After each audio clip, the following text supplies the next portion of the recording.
Hey everybody, welcome into JBB TV. Good to see y'all.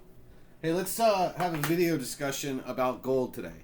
Recently purchased some gold, and I might have made a huge mistake in some of the gold that I purchased, and I would love for anybody that's got a little bit more knowledge than I do to go down in the comment section and let's start a discussion for anybody that sees this video so they can learn as well. For me, I recently made an investment in gold. You hear the buzzwords, right? Hedge against inflation, preserve your wealth. For me, the common terms for that is that if you buy gold or silver or any other kind of asset, like a home, whatnot, when you purchase that and you compare it to what this dollar is right now, you're hoping that that asset grows beyond just what this dollar will be. In 1977, this dollar was a dollar. Today, this dollar is a dollar. But in 1977, let's say this piece of gold was, well, we can actually look, was around $300 or maybe 200. And now this piece of gold is worth substantially more. Now, the buying power of this dollar is the thing that's decreasing. And as we've seen over the last year, our politicians have been printing an astronomical amount of money, just $6 trillion over the last 13 months. So that spans a Republican and a Democrat administration. So I'm not trying to be political here. What I'm saying is, though, you're looking at over 50 to 60% of all the money from 1776, our country's founding, until today. 50 to 60% of all the money that we've ever printed has happened in the last 13 months. That's a little bit alarming because then that you start thinking about that same dollar we just pulled out, how it loses its buying power, how you can get less with it. And then we have these things called inflation and rising costs across the board from a number of geopolitical issues. So, didn't mean to go off on a big tangent on that. We'll get back to the gold. But I really wanted to make sure that we talked about, why gold is where it is and where it's going. Back in 1992, gold was right around $300 and some odd dollars an ounce. And now, as of this video, gold is at $1,903 an ounce. We all get into gold and silver for different reasons. Some people get into gold and silver purely for that wealth savings, that wealth preservation. Some people get into it for the numismatics. If you hear the term numismatics, think collector. Baseball card collector, collector of old cars, coin collectors. Coin collectors are deemed numismatics. And in that, there's some different levels of gold that people would consider numismatic gold, investment or bullion gold, and then semi-numismatic gold. Bullion or investor gold is something like this Tuvalu. It's a 1/10 ounce. It's purely just for investment purposes only. But the reason I got it was because it had the iconic flag raising over Mount Suribachi. Things like this are going to have heavy premiums attached to the actual amount of gold that it's worth. So if this thing was only worth, $225 in actual gold, then you're going to add a premium of, say, $50, $60 because it's a special minted coin. But in the end, it's just considered bullion. The other thing that you would look at as far as bullion is just this little, 1/100 ounce gold bar. Okay? It's from the Scottsdale Mint. And again, this is bullion.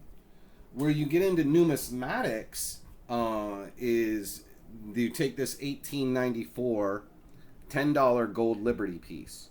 This is an 1894S. It's in an old PCGS holder, and it's an AU55. And this thing is more numismatic gold because it's a little bit scarcer of a date.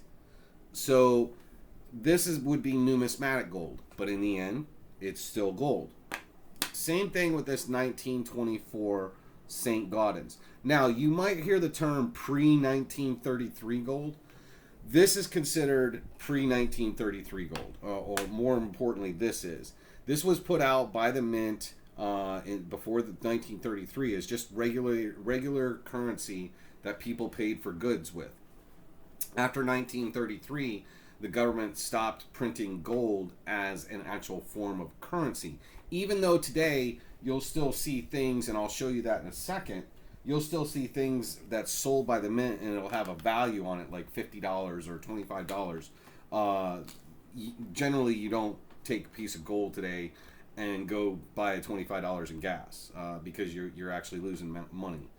So some more examples of numismatic gold is this 1876 octagonal California gold piece. This is very numismatic heavy.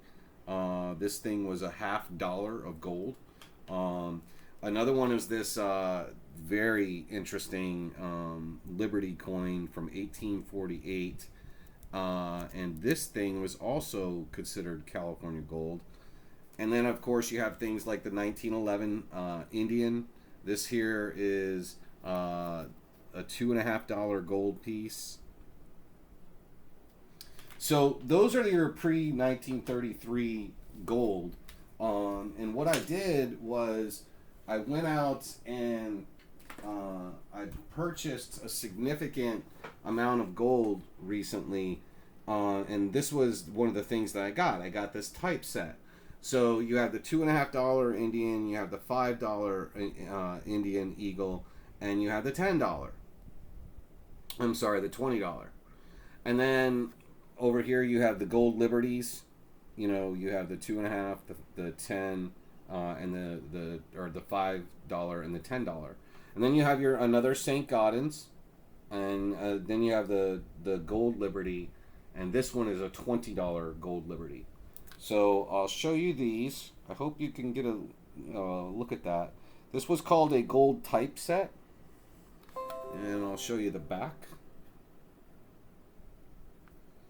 So I got those, and again, to go along with what we're talking about with semi-numismatics and whatnot, we also have the end of World War II 75th anniversary 24 karat gold half-ounce coin. And you have other numismatic gold. I have two of those. And you have other numismatic gold. I love this one. This was the Mercury dime celebration. Comes in an amazing packaging. It's one of the best packaging I've ever seen from the mint. It's a very nice hard box. Got your certificate of authenticity. And then you've got the actual Mercury dime commemoration. Just a beautiful piece. But the mistake to get into the mistake that I made, if we look at just gold bullion, the mistake I think I made was I didn't buy enough bullion, and I bought maybe a little too much of the numismatics or semi-numismatics, which means that I still preserved my wealth and it's still gold. But if I ever got into hard times and I needed, to put in some gold or trade in some gold for fiat currency, cash, now I'm giving away, or I'm turning in semi-numismatic or numismatic gold that might actually be worth more than spot price per se, because it's got numismatic value to it, collector value. That's never more important than that 1894 S, because this is a scarce date. So if I really got into a pinch and I needed to get rid of this, I'm not going to get, unless I go to a reputable dealer, I may not get the numismatic value of this, but I'll just get the gold value. So when you're talking about semi-numismatic and then bullion and then numismatic gold, you got to ask yourself, which do you want more of? Do you want a quality spread, or do you care? Do you really want just numismatic? So I think that was my big mistake in my recent gold purchase of the typeset and a little bit of the other gold, is I wanted to invest in gold, but I think I might have went too numismatic heavy and not enough bullion heavy or investment gold heavy. I would love to hear your guys' thoughts on this, especially anybody, you guys and gals that have good knowledge of this and can contribute to this, so we can all learn from it. All right, guys, that was a little bit longer video than I normally do, but I'm glad you're here, and look forward to you on the next one. Take care.